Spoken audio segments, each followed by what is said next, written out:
pidana terhadap terdakwa dengan pidana seumur hidup. 17 Januari 2023, mantan Kadif Propam Polri, Ferdi Sambo, dituntut penjara seumur hidup dalam kasus pembunuhan berencana Brigadir Yosua Huta Barat. Sebelumnya, Sambo didakwa dengan pasal 340 KUHP dengan ancaman hukuman mati, penjara seumur hidup, atau penjara maksimal 20 tahun. Menurut jaksa, Sambo memenuhi unsur perampasan nyawa orang lain.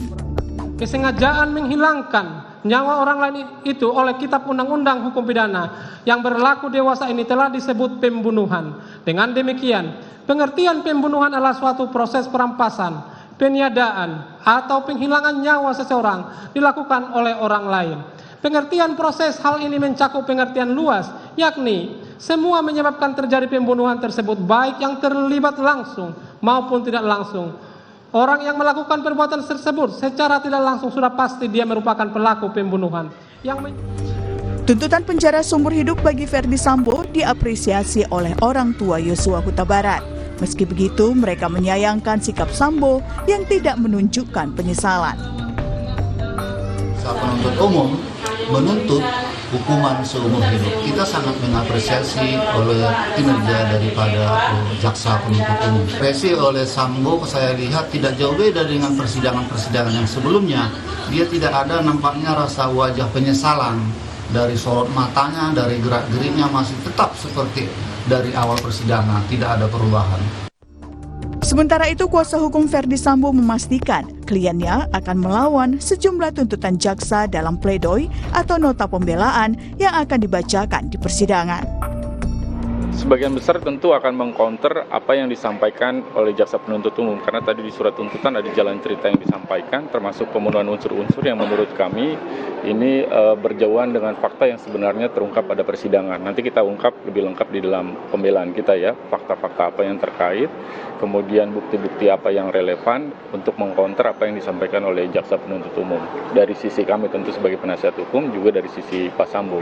Karena memang ada bagian-bagian tadi yang tidak lengkap disajikan secara utuh dari fakta persidangan yang sebenarnya sudah diungkapkan dalam sejak persidangan pertama, terutama di agenda acara pembuktian ya, dari keterangan saksi-saksi maupun. Lalu, seperti apa nota pembelaan yang akan disampaikan Ferdi Sambo di persidangan? Tim Liputan, Kompas TV. Ya, saudara, hari ini dalam sidang, mantan Kadif Propam Polri, Ferdi Sambo akan menyampaikan nota pembelaan atau pledoi di persidangan kasus pembunuhan berencana Brigadir Yosua Huta Barat. Sebelumnya, Sambo dituntut penjara seumur hidup dalam kasus ini. Mampukah Sambo melawan tuntutan jaksa melalui pledoi yang akan dibacakan? Kita akan bahas bersama sejumlah narasumber. Yang pertama ada pakar hukum dari Universitas Jenderal Sudirman, Prof. Hipnu Nugroho, dan ada juga penasihat hukum dari keluarga almarhum Yosua Huta Barat, Bang Martin Lukas Simanjuntak. Selamat pagi, Bang Martin. Selamat pagi, Prof. Hipnu. Selamat pagi, Bang Martin. Selamat pagi, Prof. Hipnu. Terima kasih sudah bergabung lagi bersama kami pada pagi hari ini. Prof. Hipnu, mungkin kita ingin tahu dulu nih, masyarakat ingin tahu dulu, pembuktian sudah lewat, tuntutan sudah, sekarang akan dibacakan pledoi, lalu nanti akan disambut juga oleh jaksa melalui replik dan duplik. Tapi pledoi itu sendiri sejauh apa sebenarnya efeknya terhadap keputusan pengadilan nanti atau keputusan hakim nanti atau vonis hakim, dan mengapa pledoi itu bisa dibacakan oleh penasihat hukum dan ada juga pledoi dari terdakwa sendiri, apa bedanya nih, Prof? Ya, pledoi istilahnya adalah nota pembelaan. Nota pembelaan itu adalah sebagai bentuk upaya terakhir yang dimiliki terdakwa atau penasihat hukum untuk mengajukan suatu pembelaan, tangkisan atas bukti-bukti yang kemarin disampaikan. Nah itu, lah bukti-bukti yang kemarin itu tidak ada suatu pemikiran yang sama, kan bukti itu reliable. Nasihat hukum itu kan berpikir dari objektif ke subjektif, kan itu. Oleh karena itu ketika berpikir objektif dan subjektif, beliau selalu berusaha bagaimana bisa mematahkan pembelaan yang kemarin dengan argumentasi pemikirannya. Atau dengan argumentasi bukti yang kemarin tidak disampaikan, tapi dibacakan kembali di dalam pembelaan kali ini. Kan kemarin bukti-bukti sampaikan kan, hakim menyatakan nanti bacakan aja. Lah itu bisa nggak? Lah bukti-bukti itu kalau reliable, ya logis, itu bisa. Makanya selalu penasihat hukum berpikir ada 3 hal. Pertama adalah berpikir bebas, atau berpikir lepas, atau berpikir mengalihkan suatu pemidanaan dari 3 pembunuhan berencana menjadi pembunuhan. Ini yang selalu menjadikan kewajiban sebagai penasihat hukum. Karena apa? Peradilan kita adalah peradilan equal. Sistem peradilan kita menetapkan sebagai subjek asas akusatur, sehingga hak yang disampaikan baik penasihat hukum bisa membacakan atau terdakwa sendiri bisa membacakan. Ini yang harus bisa kita pahami bersama. Pertanyaannya, mampukah memberikan suatu bantahan, tangkisan bukti? Saya kira agak sulit, kan? Karena hampir bukti yang disampaikan penuntut umum itu sudah dalam petik 80% itu sudah ada, baik dari tingkat penyidikan, penuntutan, ditambah lagi keterangan-keterangan ahli yang lain. Tapi tidak menutup kemungkinan, karena namanya suatu putusan itu ada 3 kemungkinan, Mas. Putusan bebas, kalau sampai mengatakan bahwa tidak terbukti seperti yang dirumuskan dalam surat dakwaan, ya kan, bebas. Bebas itu artinya tidak terbukti. Atau mungkin kesalahan dalam surat dakwaan. Atau yang kedua, lepas. Lepas itu terbukti, tapi bukan merupakan tindak pidana. Atau lepas karena ada alasan pemaaf. Nah, ini alasan pemaaf. Atau alasan pembenar yang disampaikan. Alasan perintah jabatan. Kemarin kan diartikan perintah jabatan, perintah jabatan, perintah jabatan. Kan gitu kan. Tapi kalau sebagai alasan penghapus kesalahan agak sulit. Ya, karena dia bertanggung jawab. Tanggung jawab dan perintahnya perintah resmi. Dan yang ketiga adalah pemidanaan. Tapi merubah pidana seumur hidup menjadi pidana waktu. Nah, ini yang sekarang bergulat penasihat hukum untuk mematahkan seperti itu, sehingga bisa meyakinkan hakim bahwa apa yang disampaikan oleh penuntut umum tidak seluruhnya benar, dengan perspektif kajian-kajian suatu reliable dari bukti-bukti yang disampaikan oleh penasihat. Nah, itu, Mas. Jadi di dalam pledoi itu apa yang akan kita dengar biasanya, Prof. Hipno? Apakah itu bukti-bukti kejadiankah yang baru yang akan dihadirkankah, atau mungkin akan dipertanyakan mengenai mungkin administrasi di dalam dakwaan atau di dalam tuntutankah, atau pasalnya yang masih bisa diperdebatkan oleh penasihat hukumkah, atau sekadar terdakwa menggambarkan apa yang sebenarnya ia alami dan mencoba meyakinkan hakim bahwa mungkin tidak ada niatan, tidak ada perencanaan di situ? Iya. Kalau bukti baru sudah tidak ada, sudah close kan, sudah close. Lah, based on evidence itu adalah nanti saya bisa melihat kayaknya itu bagaimana Pak Sambo bahwa kasus ini bukan merupakan perencanaan. Itu pasti. Satu diantaranya adalah, kalau kemarin perdebatannya, kalau unsur waktu cukup, tapi unsur yang ketiga adalah situasi dalam keadaan tenang. Konsep tenang ini yang saya kira nanti perdebatan, makanya ahli psikologi forensik ambil peran sekali. Karena kemarin kalau Mas Timothy lihat kan, jaksa mengatakan masalah tenang dan tidak penting. Yang penting bahwa dia ada waktu untuk melakukan kehendak atau tidak kehendak. Nah, itu kunci itu. Kunci bisa melesat dari 340 menjadi 338. Kalau sampai bisa membuktikan. Kemudian yang kedua, bahwa eksekutor, selalu disampaikan eksekutor pada Eliezer. Dia selalu mengelak bahwa bukan sebagai penembak, bukan sebagai penyebab kematian. Terbukti dari bahasanya beliau ya, bahasanya Ramsan ya, DNA tidak ada, sidik jari tidak ada. Nah ini yang saya juga nanti dibuktikan. Disitulah saya kira melihat aspek, kalau terbukti Mas Timo, saya melihat seperti itu, hanya merubah dari 340 menjadi 338. Oke, Pak Martin, dari Anda sendiri, apa yang Anda ekspektasi dari pledoi seorang Ferdi Sambo yang akan dihadirkan di sidang nanti? Jadi hari ini kan ada 3 orang terdakwa ya, Bang Timothy ya. Ferdi Sambo, Ricky, dan juga Kuat yang harusnya kemarin hari Senin. Ya. Nah, khusus untuk Pak Ferdi Sambo, tadi kan rekan semalam mengatakan bahwa apa yang disampaikan oleh jaksa penuntut umum itu tidak utuh. Ya memang tidak akan utuh. Kalau utuh nanti pledoi tuntutan itu bisa 3.000 halaman. Yang diambil itu hanya intisari dari bukti-bukti yang sudah dipaparkan di depan persidangan gitu ya, yang sudah memenuhi minimal ya 2 alat bukti untuk menentukan apakah orang itu terbukti secara sah dan meyakinkan atau tidak melakukan suatu delik. Nah lalu mengenai apa tadi namanya yang disampaikan oleh penasihat hukumnya mengenai pembuktian, saya pikir mereka sudah diberikan keleluasaan ya. Nah, namun ada beberapa yang saya lihat itu justru seperti sih tidak ada yang akan mematahkan ya pasal 340 yaitu pembunuhan berencana. Apa itu dengan sengaja, dengan rencana terlebih dahulu merampas nyawa orang lain.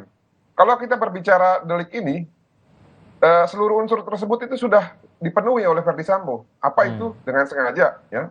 Itu sudah terbukti dengan cara bahwa dia ini sudah memiliki niat jahat untuk merampas nyawa milik Joshua. Apa itu? Keterangan saksi Eliezer dan juga keterangan Ricky Rizal yang mengatakan di Jalan Saguling yang bersangkutan sudah mengatakan hal tersebut. Bahkan dengan tegas mengatakan memang harus dikasih mati anak ini, ya. Lalu yang kedua, dengan rencana terlebih dahulu, ya. Sudah ada percakapan yang sampai saat ini belum kita bisa ketahui apa itu di malam hari, ya, tanggal 7. Lalu ada juga petunjuk bahwa Ricky Rizal akan menghancurkan mobil milik Verdi Sambo ke bagian kiri di jalan tol. Lalu yang berikutnya ada percakapan di Jalan Saguling antara Ricky, Kuat, dan juga Putri Chandrawati dan juga Richard Eliezer. Yang kalau kita tarik kesimpulan dampaknya mereka realisasikan ya di Jalan Duren 3. Ini adalah perencanaan.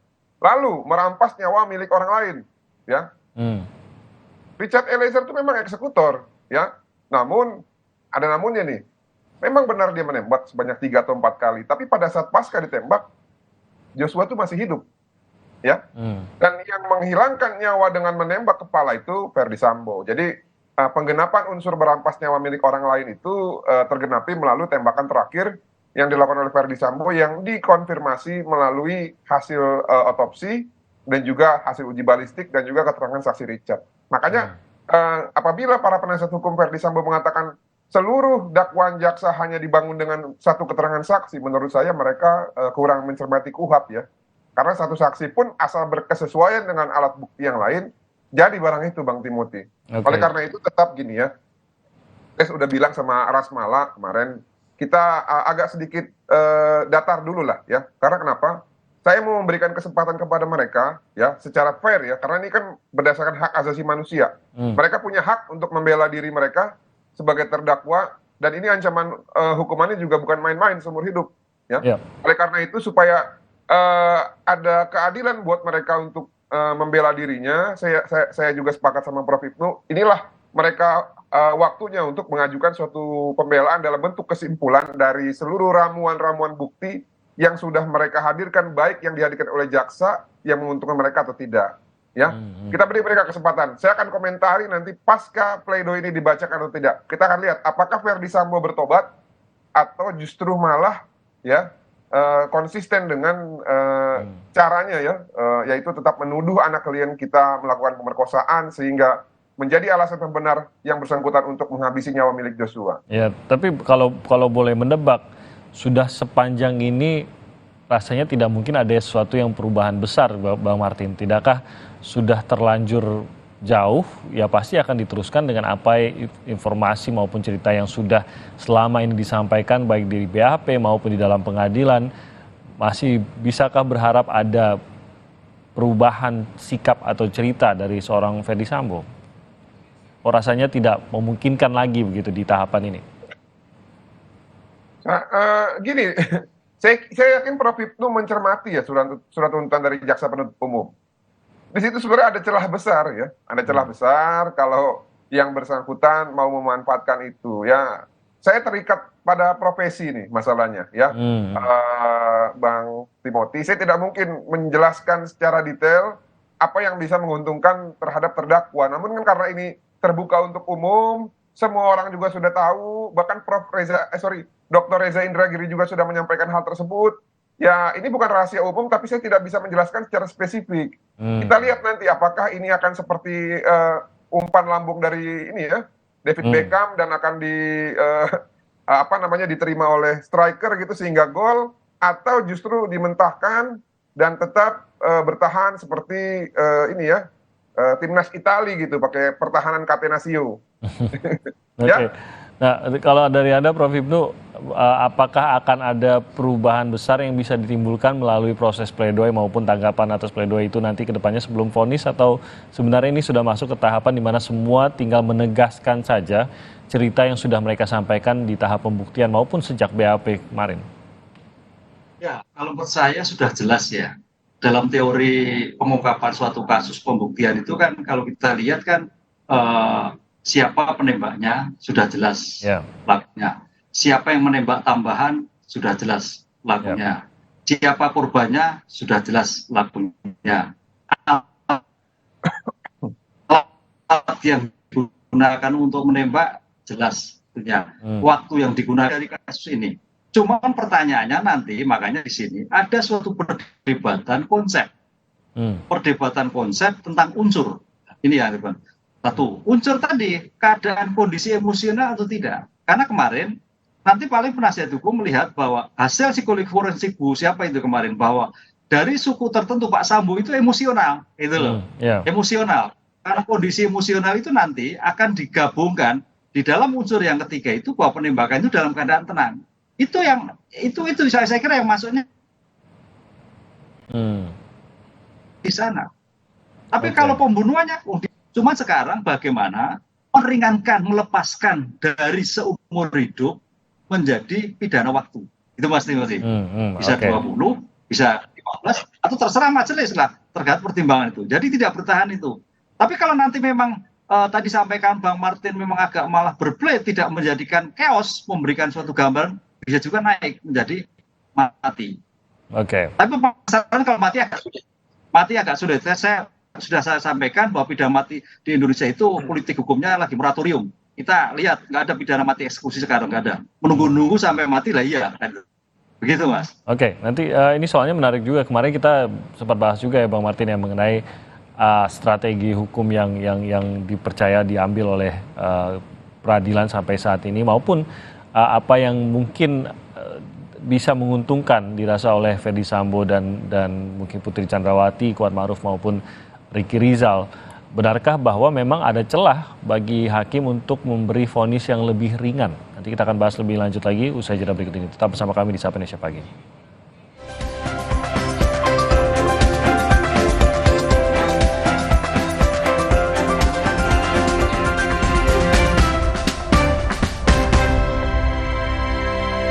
Kesehatan aku percaya Sido Muncul. Sido Muncul suplemen dibuat dengan bahan yang baik, riset yang panjang, quality control ketat, dalam bentuk soft kapsul dengan varian vitamin dan herbal. Sido Muncul natural. Good health, better life. Luka, memar di kulit. Sakit. Pegalinu nyeri sendi, butuh dipijit. Sakit. Gak usah ngeluh kalau sakit. Pakai Herba Wahid. Herba Wahid, minyak herbal berkhasiat. Herba Wahid, minyak gosok, urut dan pijit. Alergi jontor nih. Aku